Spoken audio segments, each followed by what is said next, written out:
on, guys? This is Card Warriors Magic. Me and Luke are both here because we have a really fun video for you guys. This is going to be a bit longer, but it's basically picking the right cards for you, / knowing about cards, / choosing the right deck, / what we think is best.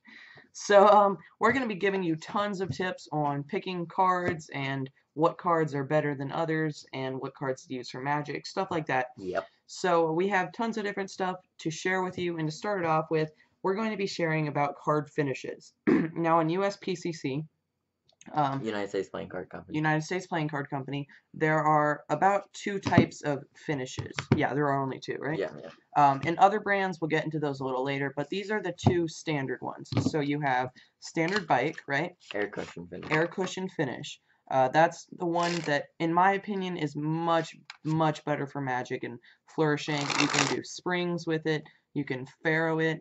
This is an old bike deck, so it's not really going to Pharaoh, but you can Pharaoh with it. But as opposed to a deck like this, which is foil waterproof playing cards, not very good. As opposed to a deck like this, which does not spring very well, does not fan at all. See that?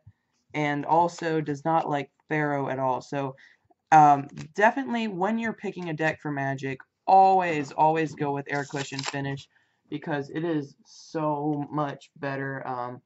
It's just a lot better. So, and also there are decks like these. These are kind of decks that you can pick up at a store. Plastic playing cards are like the cheap ones. These are the ones that you can get in most places. But as you can see, like, they're just not very great quality. They don't spring. Most of them are one-sided. We'll get into that a little later. But just always go with Air Cushion Finish. Even standard bike is better than these. Any deck with Air Cushion Finish. Yes, that's what it's called. And also, for some reason, the standard bikes don't feel as nice as the Jumbo Index. So if you're at like the grocery store and you're wanting to get a deck, get the Jumbo Index, not the standard. We'll get into that a little bit when we get into choosing the right deck for you. But I would really recommend go with Air Cushion Finish. If you're trying to get a deck for performing Magic, never go with plastic coated playing cards. So, yep. Next up, we have Luke telling us about the different card companies. Yeah. So, he just briefly described USBC and their finishes, but basically just go with cards by them. They're good. They're good decks, and they're always gonna feel at least somewhat nice.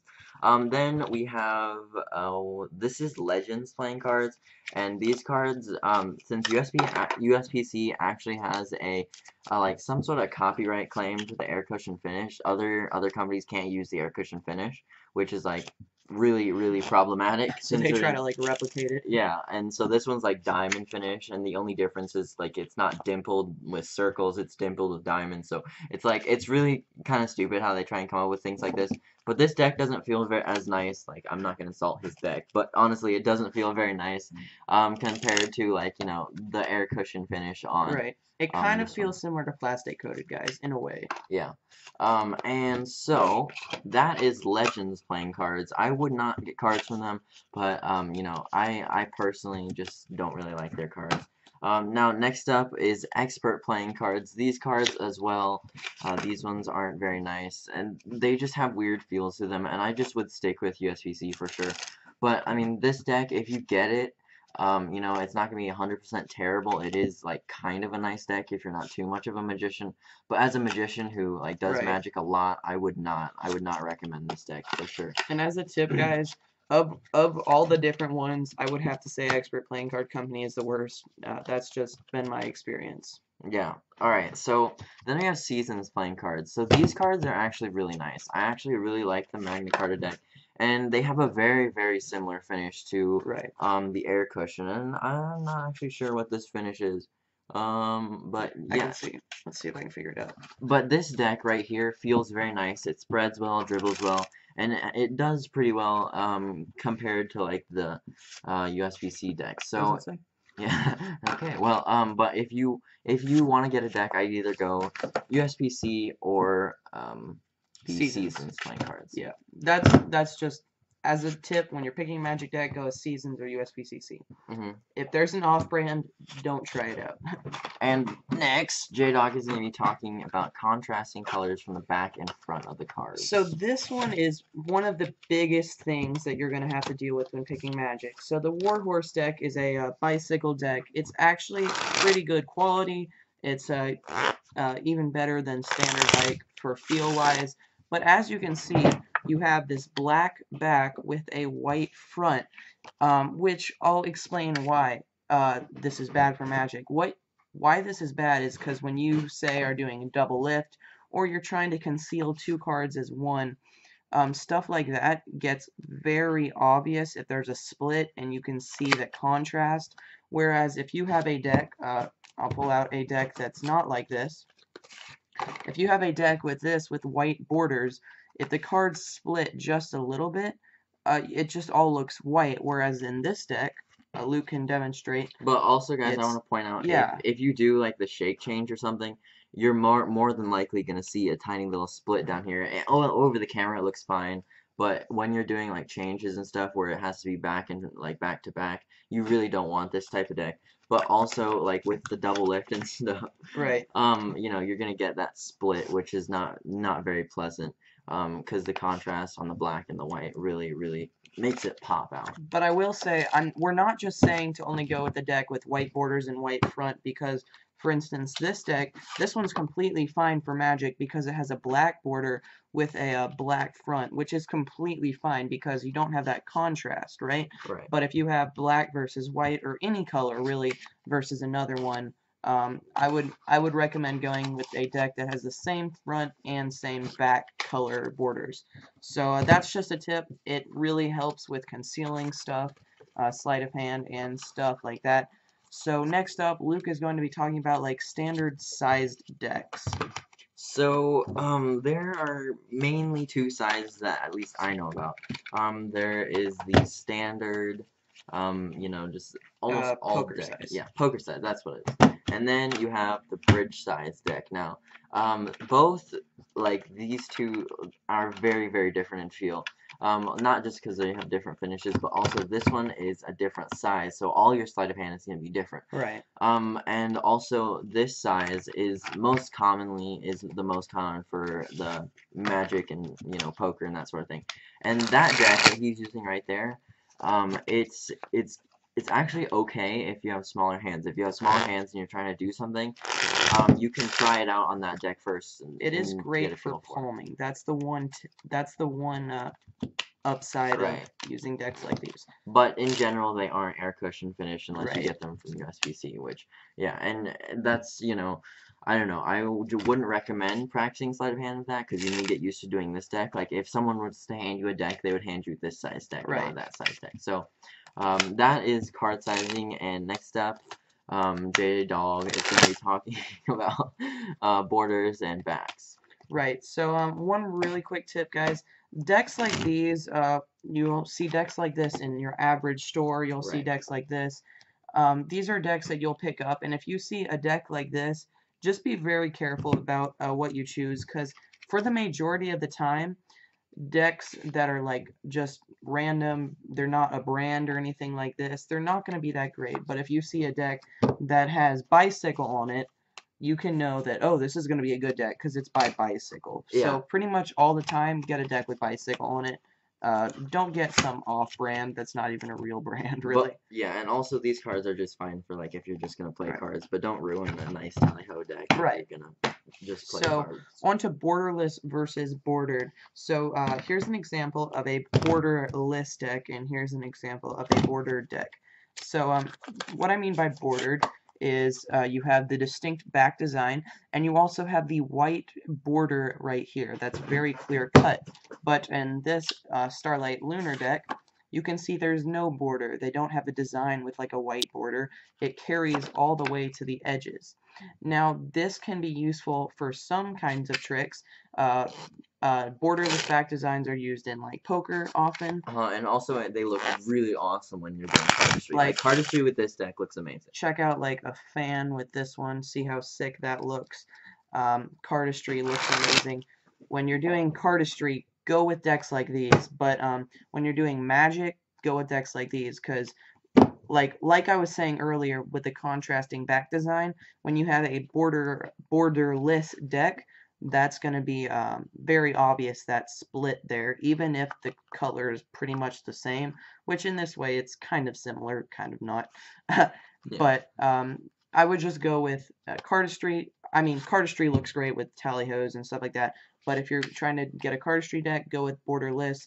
If you're getting a deck like this, go with bordered. But one thing is, decks do have different size borders. If we check out like the steampunk deck right here, compared to this, you can see how thick the border is compared to the tally ho. If I get like a deck that's really thin borders, yeah, there we go. If you get a deck like this with really thin borders, you can see there's a huge difference. And I don't really prefer one over another. It's really personal It's preference. really personal preference. Bordered, bigger borders look less great in a fan because you can't really see the back design as much. That's really the only upside, but they're both pretty much the same. It's not like one is better for Magic than another, but so yeah, I would recommend go with bordered decks. And next up, Luke is going to get into pricing of decks. Alright, so pricing can be an important thing for some magicians because, you know, I mean, for some people you just can't get, like, rare decks or you can't order offline, that sort of thing. So, here are just a few decks that are just cheap and, you know, you can get them at a lot of places. I know the silver version of Steampunk you can get at Barnes & Noble, and you can also get the Nautic pack and a few others, but, these cards right here, they are by Bicycle, and they feel great, and they're also really cheap, which they're like $4, which is $4 or $5, yeah. Yeah, that's not bad at all compared to like, you know, $20 and super expensive decks that really you don't have to have, but these ones will do the job for you. And that leads J-Dog into his next topic, rare decks. Right, so as a contrast to those decks, which, like I said earlier, bicycle decks, go with those.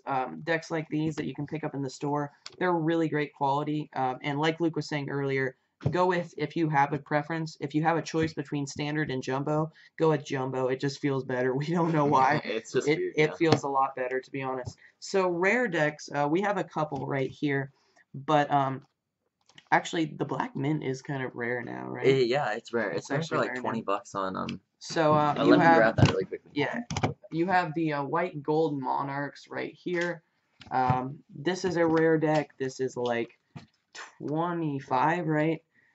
Carpe Noctum's going for 20. And on Amazon, it's 111. Yeah, Steel Deck is like 30 because I have a signature on it from the maker of it. The Grid Deck is like 20. Decks like these are more rare. Normally, if you have a deck that's been printed a long time ago and it's all sold out, it's going to be a lot rarer. So these are, to be honest with you guys, rare decks sometimes aren't going to be that much better. Like, Yeah. the Steel Deck, it's great, don't get me wrong, but it's a very thick deck. It's better than your average bike, but it's not the best deck in the world. But sometimes, you know, super rare decks are going to be really amazing. But that's your contrast to Carpe Noctum's amazing. But that's your contrast on $5 deck, $25 deck. This one is better in quality and design and all that, but mainly Cheaper. just this is cheaper, this is rarer. But if you're getting huge into Magic, you can start collecting cards, which is something a lot of people enjoy doing. I collect cards. We have like way too many decks. I'm not even gonna say how many. I don't know how much money I've wasted on cards. Wasted. Wasted. What? But you have these decks that are pretty rare now, actually. So if you're into collecting, some people when they collect cards, they're like, "Why would you open it? It's so rare." I'm like, "Cause I want to use it." Yeah. Like, I mean, I get that there's the collecting side of it, but I honestly want to play with them. I don't want to let them sit and look at.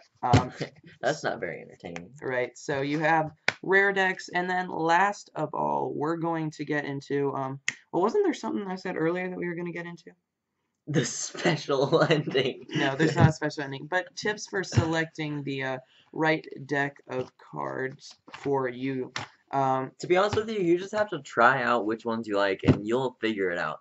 Like, I mean, J-Dog and I have gone through so many decks, Yeah. and Take our advice, guys. exactly. You almost knocked over the camera, but that's okay. But we have our huge collection of decks. And preferences. Yes, and preferences, and you kind of build you know, tolerances for decks as you get more decks. But I would say to start off, go with the Jumbo Index Standard Bike. And then, you know, if you Progress into more customized bicycle decks. right. And you know, it's always J-Dog and I, we used to only buy bicycle decks at the very beginning. Because they're great. Yeah, we knew what we were getting. And like, you know, J-Dog, he bought the Boardwalk Papers deck. This deck is not very good. Disappointment. Disappointment. But I wouldn't consider it wasted money because now we know never to buy from expert playing cards. So, you know, I mean, you just gather up information as you keep on buying more decks. Right, so as a quick recap, guys, go with a deck that has either USPCC or Seasons Playing Card Company. Go with either of those brands. I would stay away from other off brands. Go with a deck that has air cushion finish. Go with a deck that does not have a contrasting front and back design, same color front and back borders. Go with a standard sized, poker sized deck. Go with a bordered deck unless you're a cardist. And like Luke was saying, progress. So start with the jumbo. If you realize, oh, this is good, but I'm starting to wear these out, these decks are going to last longer. So go ahead and buy yourself one of these. This is Riderback. This is Theory 11, actually. And this deck is waterproof. And that's water. Not really. It's a lie. Don't get that one. Yeah. I so stuck it in the sink and it clumped together so bad. It does not work. You stuck it in the sink. I just poured water on it. I'm like, nope. So, and then after you get these are like your average $5 decks. I would recommend progressing to some more expensive. Do not like $10 decks to $8 decks are pretty good. Get rid of that, my friend. Not here. But progress into your like Illusionist, Theory 11, 52 cards. The Blue Crown can be good. Bicycle has some good customized decks. Collectible playing cards. These are brands that are great quality. Don't go with Southwest Airlines. These are brands that have great quality. These are like magician decks that are super great quality. They last a really long time, and they're going to be great for your collection. So that's the majority of what me and Luke have. But go with those higher brands once you've gotten into Magic more. As a beginner, do not start with a $10 deck, buy it, start practicing with it, because you're not going to know how to use, no offense to you, but you're not going to know how to use cards very well. And take care of it. And you were going to ruin an expensive deck. So that's why you start with Jumbo Index, Bicycle Standard. I think on Amazon you can get 12-pack of Bike Standard or Jumbo Index for like $15, $20. So go ahead and grab yourself one of those, guys. You won't be disappointed. Start with that. Progress. Also, Theory 11 saws tally hose for pretty cheap. So grab those. Feel tally amazing. hose are pretty cheap and they're really good. I love tally hose. So yeah, those are our tips, guys. Comment below if you have any more questions asking about anything. And Luke, do we have any more tips for them? No. Okay. But yeah, those would be our tips, guys. Be sure to Art of Play, also a good brand. Go ahead, seller. But go ahead and pick up any of these decks. Ask in the comments any more questions you guys have, and be sure to subscribe. Thanks so much for watching. Thank you. See you. Oh wait, I gotta do this too. Hold on. Wait, is it nice? What is that? Okay, wait. I'm gonna do it with Boardwalk Paper.